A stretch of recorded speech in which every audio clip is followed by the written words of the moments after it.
Assalamualaikum warahmatullahi wabarakatuh. Perkenalkan, nama saya Miss Yulia Putri, kelas A semester 5. NIM 2109060005.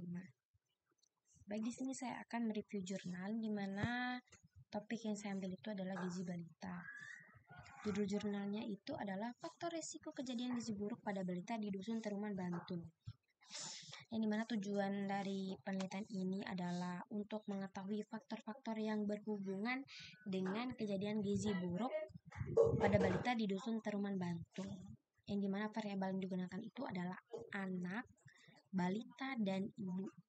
Metode yang digunakan adalah metode yang digunakan adalah, kita bisa lihat bisa.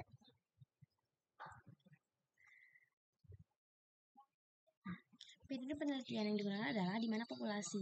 Dalam penelitian ini adalah seluruh balita usia 1 sampai 59 bulan yang berada di Dusun Teruman berjumlah 980 balita.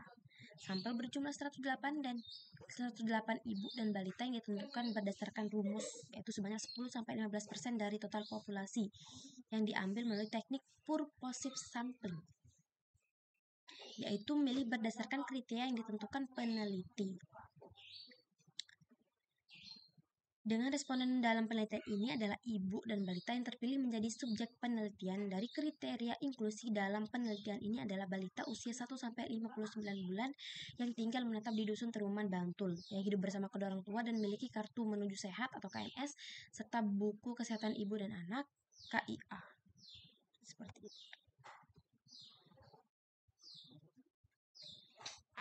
Dengan desain penelitian yaitu adalah penelitian kuantitatif.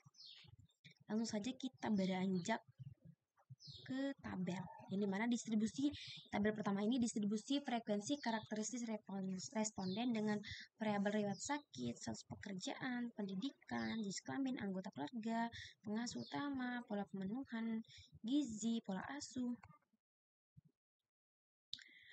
berat badan lahir balita, pola perawatan kesehatan balita, seperti itu. Langsung saja pada tabel keduanya itu adalah melihat hubungan faktor-faktor terhadap status gizi balita, yang dimana jumlah responden sebanyak 108 yang terdiri dari 6 balita dengan gizi buruk dan 102 balita dengan gizi baik. Dari hasil penelitian ini menunjukkan bahwa anak status gizi buruk laki-laki sama besarnya dengan perempuan, masing-masing 3 orang, yang dimana ibu yang bekerja lebih tinggi pada kelompok balita dengan gizi buruk sebesar 66,7% daripada balita dengan satu gizi baik 53,7%. Di mana hasil penelitian ini menunjukkan bahwa sebagian besar balita dengan gizi buruk memiliki riwayat sakit yang sama dengan balita dengan gizi baik. Namun hal ini tidak diikuti dengan kualitas perawatan kesehatan anak yang lebih baik pada kelompok balita dengan gizi buruk 33%. Pemenuhan kebutuhan gizi antara kelompok gizi buruk dan gizi baik memiliki proporsi yang sama. Sementara itu, pengetahuan ibu tentang gizi lebih baik pada kelompok anak gizi buruk. Bagi anak dengan gizi buruk itu, untuk mendapatkan gizi yang baik nampaknya sangat dipengaruhi oleh pendapatan yang berkapita atau yang besar. Tabel yang kedua ini menunjukkan bahwa pengasuh utama anak, jumlah anggota keluarga, pola asuh, dan pola perawatan kesehatan balita berhubungan dengan status gizi balita, yang dimana apabila P-nya itu lebih kecil dari 0,05 dan pengasuh utama merupakan orang yang paling dominan bersama anak. Data yang menunjukkan dominasi pengasuh utama adalah ibu, menunjukkan bahwa di tangan ibulah kualitas generasi bangsa ditentukan, di mana madrasah pertama seorang anak adalah ibu. Lalu diikuti pula oleh kualitas pola asuh yang baik karena status gizi berkorelasi positif dengan pola asuh anak, di mana jumlah anggota menentukan proporsi perhatian orang tua terhadap anak. Namun hasil ini bertentangan, yang menemukan bahwa besar keluarga tidak berhubungan dengan status gizi balita, tetapi besar keluarga berkaitan erat dengan besaran distribusi asupan nutrisi dalam keluarga. Dengan episode yang selanjutnya adalah pada episode sakit pada balita sebagai salah satu penyebab tidak laju tumbuh karena energi terfokuskan untuk penyembuhan penyakitnya. Hal ini disesuaikan dengan temuan bahwa riwayat sakit sebulan berhubungan dengan status gizi balita. Pola perawatan kesehatan yang kurang optimal tentunya akan menambah durasi alokasi energi tubuh untuk recovery. Hal ini sesuai dengan yang menemukan bahwa pola asuh kesehatan berhubungan dengan status gizi balita. Beberapa penyakit bahkan dapat menyebabkan malnutrisi yang membutuhkan waktu lebih lama lagi untuk pemulihan. Misalkan frekuensi sakit ISPA berpengaruh terhadap status gizi anak. Dan yang selanjutnya itu adalah tingkat pendidikan ibu. Tingkat pendidikan ibu ini tidak berhubungan dengan kejadian malnutrisi anak gizi buruk. Hal ini tidak sesuai dengan temuan penelitian yang mengatakan bahwa tingkat pendidikan ibu berpengaruh terhadap kejadian malnutrisi.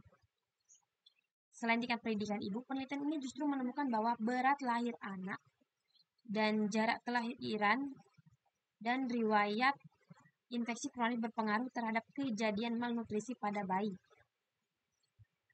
Jadi penyakitnya itu bisa berpengaruh terhadap malnutrisi tersebut. Pengetahuan seorang diyakini sangat berpengaruh terhadap perilakunya. Ini berlaku juga dengan perilaku seorang dalam merawat kesehatan keluarganya.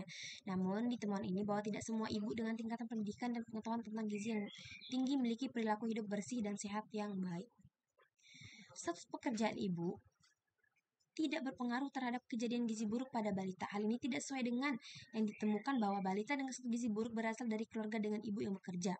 Jika melihat dari faktor yang lain, penelitian ini lebih dominan kepada distribusi keterpenuhan nutrisi berdasarkan proporsi keluarga, di mana ditemukan bahwa besar keluarga berpengaruh terhadap kejadian gizi buruk.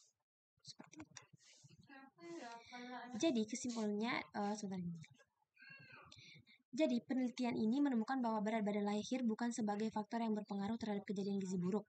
Hal ini bertentangan dengan yang mengatakan berat badan lahir berpengaruh terhadap kejadian gizi buruk balita. Namun, penelitian ini menemukan bahwa pola asuh justru menjadi salah satu faktor yang berpengaruh terhadap kejadian gizi buruk balita. Hal ini berarti bahwa pola asuh yang baik terbukti mampu mengurangi bahkan menghilangkan faktor risiko kejadian gizi buruk pada balita. Jadi, kesimpulannya adalah dalam pengasuh utama anak, jumlah anggota keluarga, pola asuh, dan pola perawatan kesehatan balita berhubungan dengan satu gizi balita, di mana ibu sebagai pengasuh utama sangat dekat dengan anak. Jumlah anggota keluarga berhubungan dengan distribusi asupan nutrisi dalam keluarga. Pola asuh berhubungan dengan perawatan anak sehari-hari di saat sehat yang mendukung terpenuhnya nutrisi anak. Pola perawatan kesehatan balita terutama saat sakit dan setelahnya berpengaruh terhadap pemulihan tubuh anak. Hasil ini semakin dipertegas bahwa satu gizi anak sangat ditentukan oleh kualitas pengasuhan keluarga. Jadi kita sebagai calon ahli gizi itu tidak diperlukannya babysitter. Jadi saran dalam penelitian ini adalah kita bisa baca, disarankan pada masyarakat agar mendukung penyiapan pasangan suami istri yang baik yang baru memiliki anak untuk mencapai kualitas pengasuhan anak yang optimal melalui dukungan pengetahuan dan motivasi. Pemerintah desa setempat perlu memberikan perhatian khusus kepada keluarga dengan status sosial ekonomi lemah untuk mengakses pendapatan yang lebih baik melalui program-program UMKM terutama dalam permodalan. Fasilitas pelayanan kesehatan beserta tenaga kesehatannya agar lebih meningkatkan kualitas edukasinya dalam hal pola asuh, edukasi dan bimbingan perawatan anak sakit dioptimalkan melalui beberapa strategi. Salah satunya dalam penelitian ini adalah program MTBS seperti itu. Baik, itu saja dari review dari saya. Kurang lebihnya mohon maaf. Allahumma muwaffiq ila aqwamit thoriq. Wassalamualaikum warahmatullahi wabarakatuh.